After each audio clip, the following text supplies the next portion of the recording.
Hola, it's a real pleasure to be here with you today. My name is Evin, and I'm delighted to welcome you to this session where we will explore a destination that may surprise you, not only for its rich history and stunning landscapes, but also for its growing commitment to inclusivity and cultural sensitivity. I'm here to talk to you about Spain as a halal-friendly destination, a country where tradition meets innovation and where travelers looking for authentic, respectful, and enriching experiences are increasingly finding a place that feels both welcoming and familiar. So, whether you are a seasoned traveler, a tourism professional, or simply just curious about what Spain has to offer to Muslim visitors, I invite you to join me on this journey through the flavors, sights, and values that make Spain a truly remarkable destination for the halal conscious traveler. Just close your eyes for a moment and picture this. You are walking through a sunlit alley in Granada. The scent of saffron and orange blossoms is in the air, the sound of the adhan softly echoing from a historic mosque, and just around the corner, a cozy halal tapas waiting to welcome you. Sounds dreamy, right? But it's not a dream, it's Spain, a place where Islamic heritage is not just found in museums, but lives in the streets of Cordoba and in the areas of Alhambra, where halal isn't hard to find and is being celebrated, where Muslim travelers are not just visitors, but valued guests. So today I want to show you how Spain, with its rich Andalusian legacy and growing halal infrastructure, is becoming one of Europe's most exciting and welcoming destinations for Muslim travelers. Let's begin with our journey. But now, before we head to sunny Spain, let me quickly introduce the team behind this journey. We are a team of 5, proudly based in Singapore, and together we cover Southeast Asia, Australia, and New Zealand. We are passionate about connecting Muslim travelers with destinations that truly welcome them. Spain is a perfect example, and I can't wait to share you more. So, when people think of Spain, 2 cities usually come to mind first, Madrid and Barcelona. And yes, they are exciting, vibrant, and full of energy. But today we want to take you on a different journey. Madrid presents itself as the current nexus connecting past and present. As a modern cosmopolitan capital, Madrid is not only a key entry point for international travelers, but also a cultural meeting place with a growing halal infrastructure and offerings that respect and celebrate diversities. And we have Barcelona, with its innovative spirit, architecture, and proximity to the sea. Barcelona offers a vibrant and visually stunning experience. It's a city where art can be found around every corner. But as I said before, our journey today will be a little bit different, as it will be a journey that follows the deep and fascinating Muslim legacy that shaped Spanish history for over 700 years. That's why in this presentation we will be focusing on 3 key regions where the legacy is still alive and visible: Andalusia, Valencia, and Aragon. So just to give you some context, let's have a short glimpse of Spanish history. Not everyone knows it, but the Iberian Peninsula was under Muslim influence for almost 800 years. This region was given the name of Al-Andalus. During this period, advances were made in science, art, philosophy, and architecture.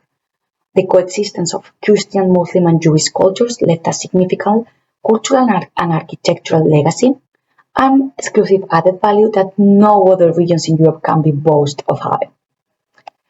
Okay, so given this historic data, it comes with no surprise that the first stop of our journey is and always be Andalusia. Andalusia is the most significant region for Muslim tourism in Spain, as it is the historical heart of Al-Andalus, where one of the most advanced Islamic civilizations of the Middle Ages flourished. Its Islamic heritage, with well-preserved architectural, can be seen in Granada, in Cordoba, or in Sevilla. Andalusia has 8 different provinces, full of beautiful cities and towns to explore.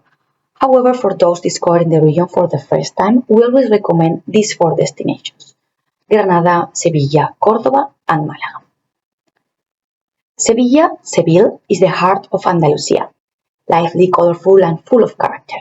It's where you will find the iconic Giralda Tower in the picture, originally a minaret standing tall beside the Grand Cathedral. And if you are lucky to visit during spring, the Feria de Abril will ship you into a whirlwind of flamenco, food, and unforgettable Spanish energy.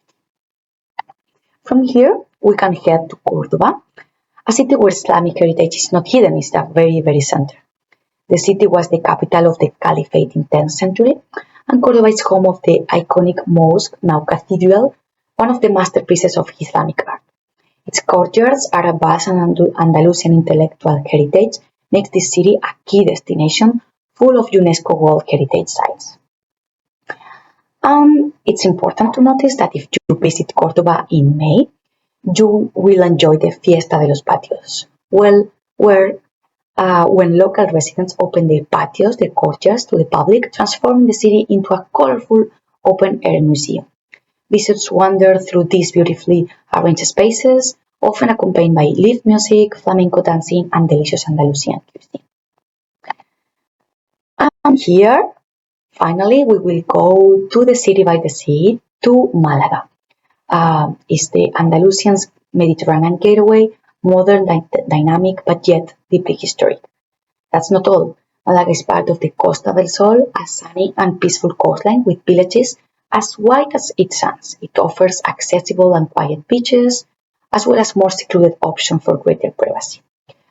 And for those adventure seeking, not very far away, you will find the Caminito del Rey, a stunning cliffside trail for the brave-hearted.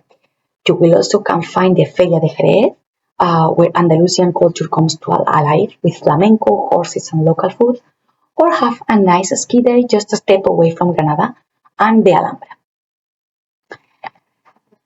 Well, and it's not only about big cities and dramatic landscapes. Small towns and local tradition are just as magical. You can explore the Pueblos Blancos in the first picture, the white villages, each one a postcard of peaceful charm, narrow alleys, and breathtaking views. You also can visit Ronda, but it's dramatically between two deep gorges where the Puente Nuevo or New Bridge connects the cliffs. It's a marvel of engineering one of Spain's most stunning sites. And don't miss Cordoba, as I mentioned, the Patio Festival. Very important how to get to Andalusia. Well, we have two main airports in Andalusia, Malaga and Sevilla, that are very well connected with other cities in Europe, but they are also very well connected to Asia through Istanbul with Turkish Airlines. Also, Malaga has connection with Qatar Airways and some different airlines. There is also a very nice high-speed train that can connect all the cities in Spain through this web. You can access from Madrid just to Cordoba in 1 hour 45 minutes or to Granada in 3 hours 30 minutes. It can also be reached by car or bus. It's very well connected with Madrid or other important cities in the country. So finally, where to stay in Andalusia? Well, we just select here 3 different hotels for different reasons. We have Masía Alfaros with many details reminiscent of Al-Andalus, just 10 minutes walking from the monumental mosque in Cordoba. We also have the Alhambra Hotel Marbella, 5 minutes walking from the Golden Mile in Marbella, where you can have all your shopping. That is very close to Malaga. It is the very first hotel in Spain to obtain Halal certification. We also have the Gran Hotel Luna de Granada, located in the city center, just a 10-minute stroll from the old town. And with these recommendations, we move to Valencia. Valencia is a city where you can really feel the legacy of Al-Andalus. During the Muslim period, it became a cultural and agricultural center thanks to the innovations like advanced irrigation systems that are still influential today. So, things to do in Valencia. Well, Valencia's old city holds layers of Muslim history awaiting to be uncovered. It was, as I mentioned, once part of Al-Andalus, and the city was known as Valencia, a center of science, agriculture, and culture during this Islamic rule. You can walk through the ancient city walls, explore the former Arab quarter, and visit spots like the Torres de Serranos, which once guarded the Medina. Today, Valencia blends rich past with a vibrant modern culture, making it a fascinating stop for Muslim travelers. It's not only about the old town. Just a short distance away, The futuristic city of arts and science offers striking architecture and peaceful spaces, perfect for a leisurely stroll or a family outing, as it has a oceanographic as well. Nearby, La Albufera Natural Park provides a serene escape with its freshwater lagoon and rice fields, where you can enjoy a traditional paella that is easy to find halal versions of. If you go to the south, lies the beautiful Costa Blanca, famous for its golden beaches and crystal clear waters, and further along the coast, the picturesque town of Peñíscola stands proudly with its medieval castle, a place where Muslim and Christian histories intertwine against this stunning seaside backdrop. Together, these destinations make the Valencia region a versatile and welcoming choice for Muslim travelers. And next, where to get to Valencia? Well, Valencia's airport is very well connected to the main cities in Europe, also to Istanbul via Turkish Airlines. The maritime port is one of the most important ports in Spain, so it's also a stopover for cruises. It's very well connected via high-speed train. For example, it's just 1 hour and a half away from Madrid, and also by car or bus. Where to stay in Valencia? Well, we mentioned these three options that have halal food in the property if requested in advance, and also these properties have halal option within 5. We have Parador El Saler, alcohol-free rooms, halal food on request, indoor pool that can be private hire, and also a spa center and a hammam. It's full tranquility between the sea and the Albufera Natural Park, but very conveniently located as it's just 20 minutes away by car from the city center. We also have two other options, Caro Hotel that is just 4 minutes walk from the cathedral and 11 from the central market, and Hospes Paul de Mar that is also in the city center. It's a beautifully restored 19th century mansion, so you will have the historic charm with modernity. From here, we move to the Andalusian culinary legacy. Paella, as you may know, is one of our most universal dishes. The origin of its name may come from the Arabic, and it referred to leftover food that was mixed with rice to make the most of it. It's our personal nasi lemak, if I may say. Despite its humble origin, the paella has evolved into a dish celebrated around the world, thanks to initiatives like the World Paella Day. We also have the horchata, that is made of tiger nuts that are only cultivated in paella, and different confectionery and sweets where you can feel the Arab influence in the ingredients used, like pumpkin, sweet potato, almonds. So this is all from paella this time. Let's move to the next region, Aragon. Aragon is an inland region in the northern of Spain, made up of 3 provinces, Huesca, Zaragoza, and Teruel. Let's start with things to do in Zaragoza. The influence of Arab culture in the region was slightly different to the rest of Spain. Zaragoza is the capital of the region of Aragon, so it's indeed the main city. One of the most important cities in Spain, just halfway between Madrid and Barcelona, so it's very easy to add this stop to any itinerary. Zaragoza is a vibrant city. Its rich Muslim past is still visible in landmarks like the Aljaferia Palace, a stunning example of Islamic architecture. And beyond its historic sites, Zaragoza offers lively plazas, charming old neighborhoods, and delicious local cuisine, with an increasing number of halal-friendly restaurants and shops catering to Muslim visitors. But it's not only about the city of Zaragoza. We can also find very close in the north of Huesca, in Albarracin, the former capital of the Taifa Kingdom, has preserved all its Islamic and medieval flavor, and its old town has been declared property of cultural interest. You also have amazing natural landscapes like Monte Perdido in Huesca or the Pyrenees, where you can find ski resorts, ski getaways, or just hiking around these amazing mountains. So, how to get to Aragon, or the easiest way is to do it through Zaragoza. Zaragoza has an airport, not very big, but important enough to host regular daily flights with some European capitals. There is also a high-speed station connecting with Barcelona and Madrid and can be easily reached by car. As I said, it's in the middle, halfway, Madrid and Barcelona. Here we want to mention the Modar gastronomy, as it's a fascinating blend born from the coexistence of Muslim and Christian cultures in medieval Spain. It combines traditional Arab flavors like fragrant spices, nuts and dried fruits with local ingredients. You can have here a QR code that gives you the Halal guide for all the people curious about different options, not just in this region, but in any of the ones that I mentioned.